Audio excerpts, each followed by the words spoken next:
Hello guys, আজকে আমরা HTML5 এর টেবিল শিখব। আপনারা স্ক্রিনে যে টেবিলটি দেখতে পাচ্ছেন, এই টেবিলটা দেখতে হয়তো কমপ্লিকেটেড বা ক্রিটিক্যাল মনে হতে পারে অনেকের কাছে, বাট আজকে আমরা এই টেবিলটাকে সিম্পলভাবে এবং এই একটা ভিডিও দেখার পরে আপনাদের টেবিল নিয়ে আর কোনো কনফিউশন থাকবে না এবং টেবিলের যে কোনো ধরনের টেবিল আপনারা মেক করতে পারবেন ইনশাআল্লাহ।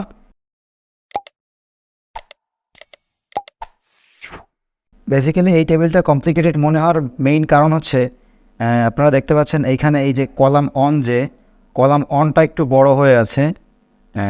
এই ভালো করে দেখাচ্ছি আমি আপনাকে, এই যে কলাম অনটা একটু বড় হয়ে আছে এবং কলাম ফোরটা আবার একটু বড় হয়ে আছে, মানে কলাম ফোরটা দুইটা কলাম নিয়ে রাখছে, আবার হচ্ছে কলাম অন যে সেটা আবার দুইটা রো নিয়ে রাখছে। এই বিষয়টার কারণে এই টেবিলটা একটু কমপ্লিকেটেড মনে হচ্ছে আপনাদের অনেকের কাছে, বাট আজকে আমি এই পুরো কনফিউশনটা ক্লিয়ার করে দেবো ইনশাআল্লাহ। সো চলুন শুরু করি। সো এটা করার জন্য আমাদের ফার্স্টেই হচ্ছে কোড এডিটর ওপেন করতে হবে। আমি code editor VS code open করতেছি। VS কোডের মধ্যে ফার্স্টে আমি বয়লার প্লেটটা নিয়ে নিচ্ছি। বয়লার প্লেটটা নিয়ে নেওয়ার পরে আমাদের সমস্ত যারা HTML টুকটাক বুঝি তারা জানি যে HTML এর সমস্ত কন্টেন্ট থাকবে বডির মধ্যে এবং এখান থেকে শুধুমাত্র টাইটেলের মধ্যে। আমি টাইটেলের মধ্যে এখানে জাস্ট একটু টাইটেলটা এডিট করে দিচ্ছি।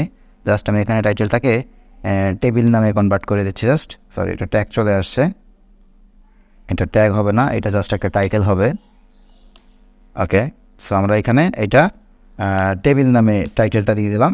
ওকে, সো আমরা এখন ফার্স্টে সেন্টার ট্যাগ নিয়ে শুরু করব, যাতে করে আমাদের টেবিলটা সেন্টারে অ্যালাইন হয়ে থাকে। সেন্টারটা নিয়ে দেন আমরা এখন এখান থেকে টেবিলের কাজ শুরু করব। ওকে, সো আমরা টেবিল ট্যাগ নিয়ে ফেলছি। আপাতত টেবিলটাকে কিছু করতেছি না, আমি পরবর্তীতে এই জিনিসটা করবো এবং আপনাদেরকে যাতে করে এক্সপ্লেন করতে পারি ভালোভাবে।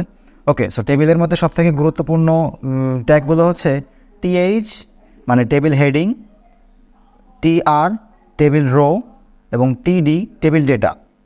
সো আমরা আগে ফার্স্টে TR নেব, যেহেতু একটা রো আগে নিতে হবে। রো না নিলে টেবিল হবে না, সো আমরা রো দিয়ে শুরু করছি। সো রো নেওয়ার পরে আমাদের লাগবে একটা TH মানে টেবিল হেডিং। আমি জাস্ট সিম্পলি লিখে দিচ্ছি TH, this is heading. Okay, this is heading. Then হচ্ছে আমাদের আরও একটা রো নিতে হবে। ওকে, আমরা আরও একটা রো নিয়েছি। এখানে আমাদের এখন হচ্ছে আমাদের টেবিল ডেটা, মানে টেবিলের যে কলামগুলো থাকে, এই যে আপনারা দেখতে পাচ্ছেন এই যে কলামগুলো, এই কলামগুলো হচ্ছে টেবিল ডেটা দিয়ে নিতে হয়। সো আমরা এগুলোকে টেবিল ডেটা দিয়ে নেব। সো আমরা TD দিয়ে নেব। ওকে, সো আমরা TDতে আমরা ফার্স্টে এটাকে নাম রাখবো হচ্ছে, আমরা জাস্ট নাম্বারিং করে দিচ্ছি। ওকে, আপাতত আমি লাইনগুলোকে ডুপ্লিকেট করে নিচ্ছি। কলাম 2 আমি 3টা কলাম নিব ফার্স্টে। এই যে আপনাদেরকে এই যে টেবিলটা দেখিয়েছি, আমি হুবহু এই টেবিলটা মেক করবো আজকে। ওকে, সো হচ্ছে কলাম 3। ওকে, এখন হচ্ছে আমাদের আর একটা রো নিতে হবে। আর একটা রো নিয়ে আমরা এখানে হচ্ছে TR তো নিয়েছি, এটা হবে TD। ওকে, সো TD নিয়ে আমি এখানে হচ্ছে 4। আচ্ছা, আমি আপাতত জাস্ট এইখানে একটা কলাম নিয়ে রাখছি। কারণ আছে এখানে, কারণ হচ্ছে আমরা যে এইখানে যে রগুলো মানে যে গ্যাপগুলো এইগুলো ফিল আপ করার জন্য আমাদের এটা পরে ক্লিয়ার হয়ে যাবেন, এই কনফিউশনটা পরবর্তীতে ক্লিয়ার হয়ে যাবে। ওকে, সো আমি এখন আর একটা রো নিচ্ছি। ওকে, এখানে আমি TD নিয়ে কলাম 5 এটা। ওকে, আমি আবার সেম লাইনগুলোকে ডুপ্লিকেট করে নিচ্ছি। কলাম 6, ওকে, কলাম 7। ওকে, ডান। মোটামুটি আমাদের একটা টেবিলের মতো হয়ে গেছে। আমি এটাকে এখন লাইভ সার্ভার দিয়ে ওপেন করি। লাইভ সার্ভার একটা এক্সটেনশন, এটা আপনি এখান থেকে এক্সটেনশনে এসে সার্চ করলে পেয়ে যাবেন এক্সটেনশনটা। এটা করলে হয় কি, আপনার বারবার রিলোড করতে হয় না, জাস্ট সেভ করলে এটা আপনার ব্রাউজারে অটোমেটিক রান হয়ে যায়। ওকে, সো আমাদের এখান থেকে টেবিলটা দেখতে পাচ্ছি রান হয়ে গেছে। হ্যাঁ, টেবিলটা রান হয়ে গেছে, বাট এটা কিন্তু কোনোভাবেই মনে হচ্ছে না যে এটা একটা টেবিল। ঠিক আছে, কারণ হচ্ছে আশেপাশে এটার কোনো বর্ডার নেই এবং এটাকে দেখতে একটু এলোমেলোও লাগতেছে। আমরা সবগুলোই ঠিক করব। ওকে, সো এখন হচ্ছে আমাদের ফার্স্টে টেবিলটাকে একটা বর্ডার দিতে হবে। সেজন্য আমরা টেবিলটাকে বর্ডার দিব হচ্ছে অন পিক্সেল। আপনি চাইলে এখানে আরও বেশি দিতে পারবেন, কোনো সমস্যা নেই। ওকে, এখন এটাকে কিছুটা টেবিল মনে হচ্ছে। ঠিক আছে, সো এটাকে একটা উইডথ দিয়ে দেই, ছোটো লাগতেছে অনেক, তার জন্য আমরা একটা উইডথ দিয়ে দিচ্ছি এটাতে। এগুলো আপনি আপনার ইচ্ছা মতো দিতে পারবেন, এটা ম্যাটার করে না। আমি 500 পিক্সেল দিয়ে দিচ্ছি যাতে করে একটু বড় হয়, যাতে ভালোভাবে দেখতে পারেন আপনারা। ওকে, সো এটা বড় হয়েছে। ছোটো একটা হাইটও দিয়ে দিই আমি এখানে।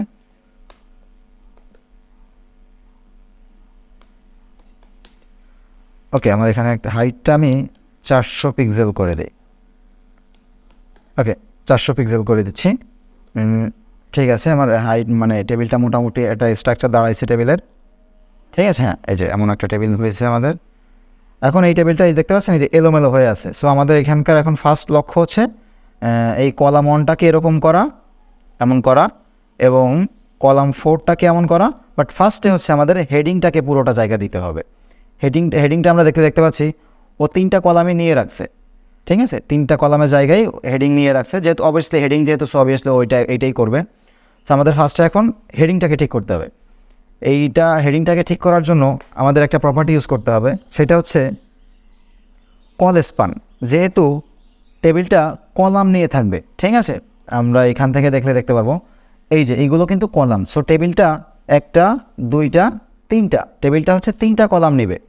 3টা কলামের জায়গা আমরা টেবিলটাকে দিতে যাচ্ছি। তার জন্য আমাদের ফার্স্টে হচ্ছে টেবিলটাকে করতে হবে হচ্ছে কল স্পান। এই যে গ্যাপগুলো ক্রিয়েট করতে হয় এগুলো হচ্ছে কল স্পান দিয়ে ক্রিয়েট করতে হয়। যদি আপনি কলামের গ্যাপ নিতে চান, মানে যদি আপনি কলামের জায়গা দিতে চান কাউকে, সেক্ষেত্রে সে এই যে দেখেন, দেখতে পাচ্ছেন, বুম হয়ে গেছে, এটা ও 3টা জায়গায় নিয়ে রাখছে। ওকে, সো মানে কলামের জায়গা যদি দিতে চান একে, তাহলে সেক্ষেত্রে কল স্পান ইউজ করতে হবে। রো এর জায়গা নিতে চান, রো, সেক্ষেত্রে আপনার আরেকটা প্রপার্টি ইউজ করতে হবে, সেটা হচ্ছে রো স্পান। ঠিক আছে, এইটা হচ্ছে কলাম। আগে আমি একটু লিখে দিচ্ছি এখানে যাতে করে, এটা হচ্ছে কলাম।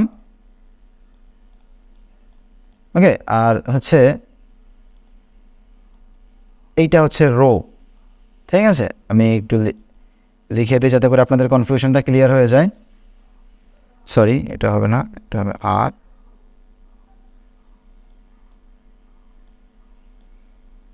ওকে, এটা হচ্ছে রো।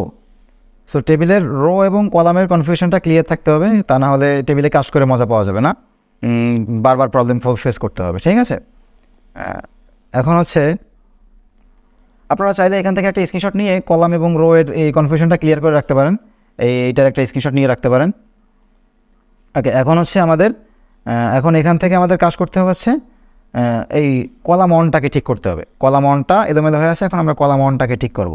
সো কলাম 1টাকে ঠিক করার জন্য, যেহেতু আমি আগেই বলেছিলাম যে হচ্ছে কলাম যদি আমরা গ্যাপ করতে চাই তাহলে কল স্পান, যদি রো এর গ্যাপ করতে চাই সেক্ষেত্রে আমাদের ইউজ করতে হবে হচ্ছে রো স্পান। ওকে, সো রো স্পানে এখানে ও জায়গা নিচ্ছে 2টা কলামের, ওর নিজস্ব একটা আর একটা জায়গাও এক্সট্রা রো নিচ্ছে। তো সেই ক্ষেত্রে আমাদের এখানে রো স্পান হবে 2। ওকে, আচ্ছা, এখন হচ্ছে আমাদের এখান থেকে আরেকটা হচ্ছে কলাম 4। বলেছিলাম যে কলাম 4টা আমি একটা নিচ্ছি, কারণ হচ্ছে এই যে এইখানে ও এই জায়গাটা ওকে দিয়ে দিয়েছে। ঠিক আছে, এটা আমাদের আগের থেকে টেবিল স্ট্রাকচার যখন আসবে তখন এই জিনিসটা আমাদের মাথায় চলে আসবে যে আসলে কাকে কতটুকু জায়গা দিতে হবে, কোন রোতে কয়টা কলাম নিতে হবে। ঠিক আছে, এটা সম্পূর্ণ নিজের উপরে ডিপেন্ড করে আপনি টেবিলটা কীভাবে ক্রিয়েট করতেছেন বা আপনার ডেটাটা কেমন স্ট্রাকচারে আছে। ওকে, সো আমাদের এখন রো মানে কলাম 4, যে কলাম 4টাকে এই পর্যন্ত আনতে হবে। ওকে, সো এই পর্যন্ত আনার জন্য সিম্পলি আপনারা এখন সবাই অলরেডি সবার মাথায় চলে আসছে যে এখানে আমরা কী ইউজ করব। আমরা এখানে ইউজ করবো হচ্ছে row span, sorry col span. So col span হবে 2, যেহেতু 2টা কলাম জায়গা নিবেও। বুম, হয়ে গেছে। ওকে, আমাদের টেবিলের হেডিংটা একটু বাজে লাগতেছে, আমরা টেবিলের হেডিংটাকে একটু হাইট দিয়ে দেবো একটা।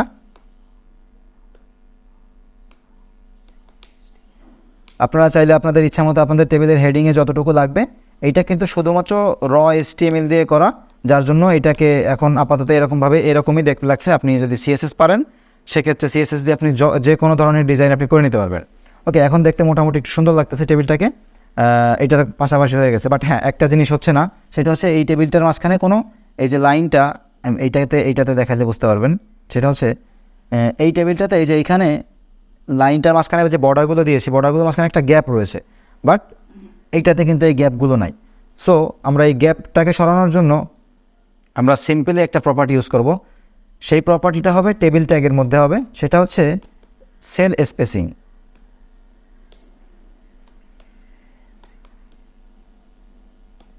সেল স্পেসিং আমরা একে 0 করে দিব। ওকে, সেল স্পেসিং যদি 0 করে দিই, বুম, এই দেখেন, ব্যাস আমাদের টেবিলটা কমপ্লিট হয়ে গেছে। আশা করি এই ভিডিওটা দেখার পরে আপনার আর অন্য কোনো ভিডিও দেখতে হবে না, টেবিলের যত প্রকারের কনফিউশন আছে আপনার ক্লিয়ার হয়ে গেছে। এবং কোনো জায়গায় যদি বুঝতে সমস্যা হয় তাহলে অবশ্যই কমেন্ট বক্সে জানাবেন। চ্যানেলটি যদি নতুন হয়ে থাকেন তাহলে অবশ্যই চ্যানেলটিকে সাবস্ক্রাইব করবেন, এবং যদি অলরেডি সাবস্ক্রাইব করে থাকেন তাহলে অসংখ্য ধন্যবাদ।